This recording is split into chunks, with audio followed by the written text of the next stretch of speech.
There's a lot of confusion. I'm seeing people speak to Indians like first world, second world, third world, fourth, all this nonsense. And it becomes apparently clear that we shouldn't be using these terms because one, we're not the USSR, and these terms came from the Soviet Union. This is the way the Soviet Union described the priorities of their targets from which they were trying to infiltrate and project force and, create allies and, Sovietize and communize the planet. And that's the order that they tried to proceed in, was the first, second, third, fourth, and fifth, when they tried to create the order of precedence for countries they wish to, capitalize upon or, infiltrate and do stuff like that. And there's 5 tiers. The 5th tier is, indigenous people living out in the jungle, like in the Amazon. Just a family tribe structure, like they have their own distinctive dialect of language. It's, dominant in the region. It's not, it's not a written language, so they teach it from parent to child or grandparent to child or whatever, something of that nature. And then you have fourth world status, was basically the similar thing, but they have like mud huts. They have some kind of, archetype of civilization, whether it be patriarchal or matriarchal, or there's no other difference. It's either patriarchal or matriarchal. Usually the cannibal tribes that hunt people in a certain island in Africa, and where you have to be very careful. There's third world status, which is basically modernizing the mud huts, the wood cabin style lifestyle to a more industrial system, where they have electricity in a lot of places. They don't necessarily have electricity everywhere. They don't necessarily have running water, like water purification or running sewage everywhere. A prime example of third world would be, unfortunately, our neighbor to the south, Mexico, and below them, some of the other countries down there. And it's not me attacking them, it's just it's military and economic measurement by the Soviet standards. Second world is something that has a country that has some sort of industrial base and could do manufacturing to supply the evil capitalists with hardware and economic means like screens, monitors, chemicals for rocket engines, stuff like that. Like a good example of a second world country would basically be the Philippines. That they have a very advanced economy in the north and not so advanced in the south. It's kind of like a mishmash. They're kind of like a 1.7 tier if you're going to measure it properly. Like they advance modern stuff. They manufacture modern stuff in the north and not so modern stuff in the south.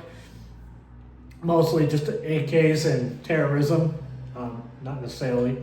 They make pretty decent 1911s down there too, but there's a lot of AK manufacturing, RPG manufacturing, and terror cells that used to be manufactured down there in the southern area of the Philippines. Another good example of a second world country would be like India. There's a lot of industrialization going on there. They have a very advanced infrastructure in some parts of India, but not necessarily across the entire continent, or rather the entire subcontinent. They're reaching first world status. They have the economic power to do so. They definitely do. China, whether or not you want to call China second world status, China is, for the most part, still agrarian and stuck, not necessarily stuck, but in between third and fourth world status. There's a lot of places where industry just doesn't exist.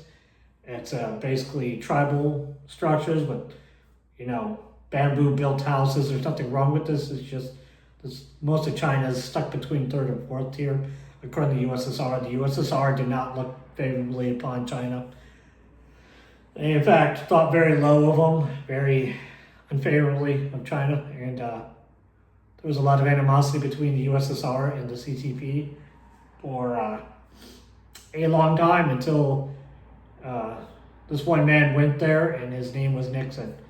And when Nixon went to China, that the animosity between the Soviet Union and the Chinese kind of changed because China started realizing that, yeah, in fact, we do need to have some kind of industrial base because our people are starving, and you can't just keep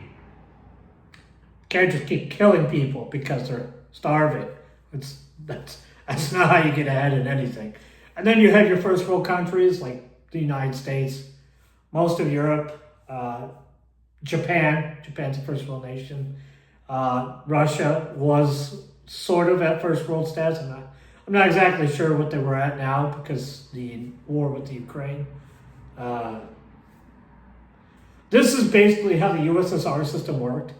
And first world status was basically your economy is strong enough to project force outside of your border and to enact damage on another nation. So you could, send missiles at another nation, ICBMs.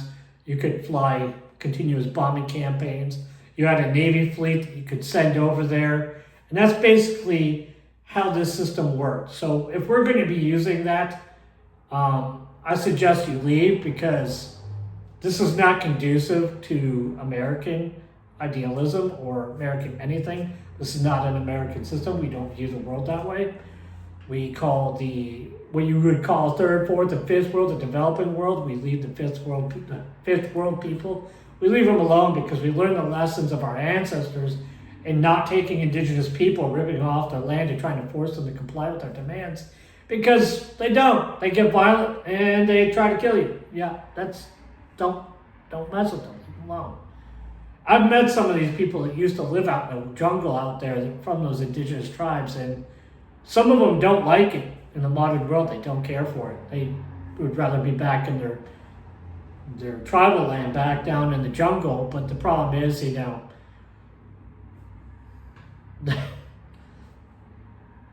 they're here because reasons. Not necessarily aware of all of these reasons, but I know some of them is because their family is dead, because, the deforestation of the Amazon, and some of their family members were murdered in the process, so they're here as refugees. And I don't think this is a conducive metering of where countries should be in a society because it ignores cultural factors.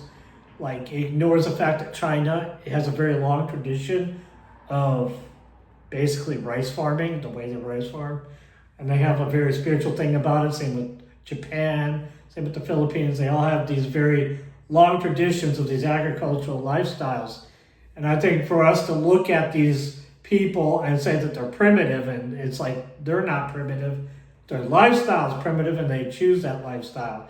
If you believe that these people are impoverished, I can kind of agree, I can kind of disagree. I don't think people living out in the ways that their ancestors did are impoverished. And for somebody in like the United States to go and say that these people are suffering, and it's like, no, this is just how they live. That's how they live. And I don't think it's conducive to a positive conversation for you to look down upon these people when you're in a country like the United States, or say Japan, or another country, or especially anywhere in Europe, because the entirety of your civilization was handed to you by your ancestors. Maybe not your ancestors, but definitely my ancestors made the sacrifices to hand what you have to you. So I try to be respectful to everyone, but the idea that you should go around using the system in 2025, and the Soviet Union has been gone for 1990, 91, something like that, long time.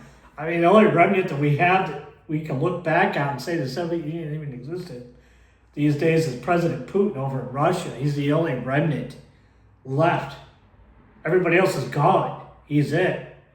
So if you actually want to understand how we have to go forward and step forward from here, first of all, you have to stop the Soviet era thinking. The Cold War is over. We don't need to adapt the Soviet ideas. You need to stop adapting things or adopting concepts and ideas that don't belong to America. We're America first. We're not USSR first. Cold War ended, USSR collapsed. They proved themselves to be ineffectual and unable to adapt to a rapidly changing technological line, and we outpaced them by decades, and it wasn't even close. It was let me go into a brief example. The distinction of difference.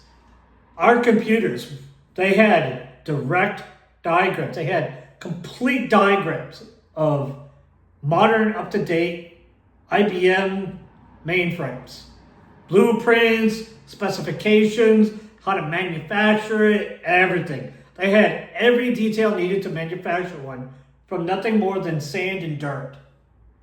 And they still couldn't reproduce it. They were 30 years behind us in manufacturing, easily. 30 years behind. Their equipment was so primitive that even the Germans during World War II would make them blush about how primitive it was. Even the World War II Germans had better technology than the Soviets did in 1990 when they collapsed. That's how primitive the USSR was. And it's not me attacking the Russians themselves. The USSR was a terrible organization. It was institutionally corrupt. Most of the money never made it to any of the projects that they decided to do. And when the money did make it there, it never got spent or never was spent on the actual production or the development of those technologies at the levels that they wanted them. They had stolen an IBM 360 way back in the day. Anybody that's not a nerd probably doesn't know what an IBM 360 is. But it's a huge mainframe. They had every piece. They had an entire example. They smuggled in East Germany. And they disassembled it in East Germany. And the East Germans were able to produce a reasonable facsimile of it. It was almost as good.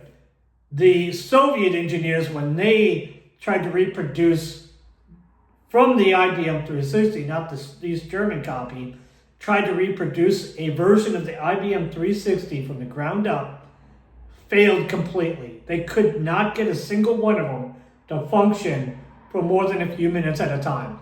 That's how bad the Soviet system was, that they couldn't get an IBM 360 off the ground. And the IBM 360 was built by like a few guys in a garage, basically.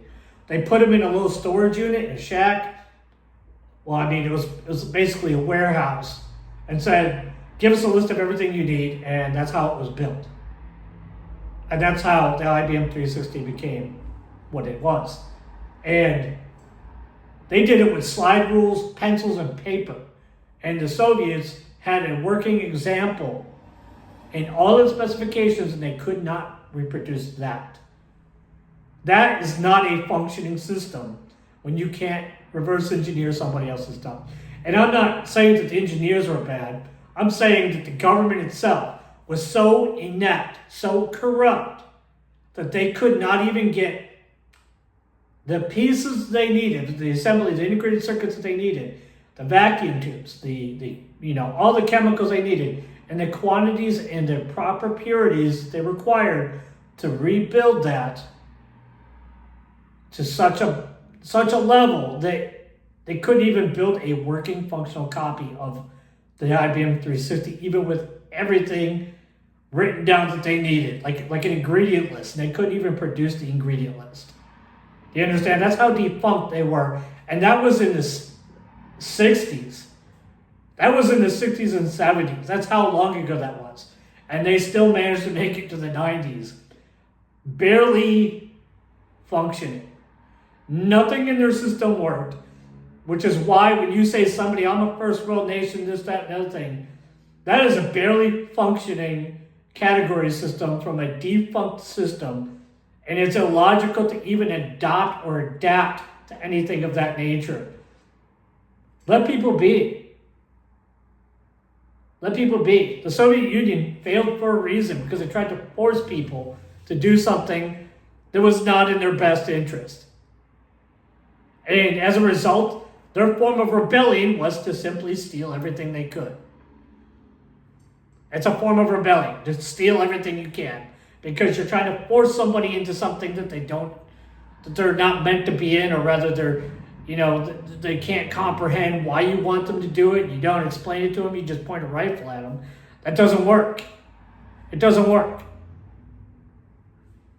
Why? Why would you want to use a system like that?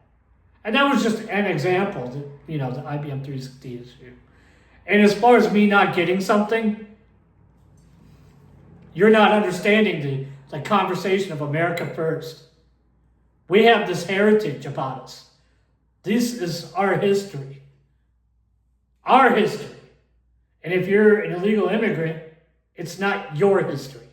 It's our history. You don't get it. This is our history. You came into my country and tried to tell me that this is what being American is. You don't know the first thing about America. You know nothing about our history. You have nothing to do with our heritage. You're not one of us. That's what I told you. You're not one of us.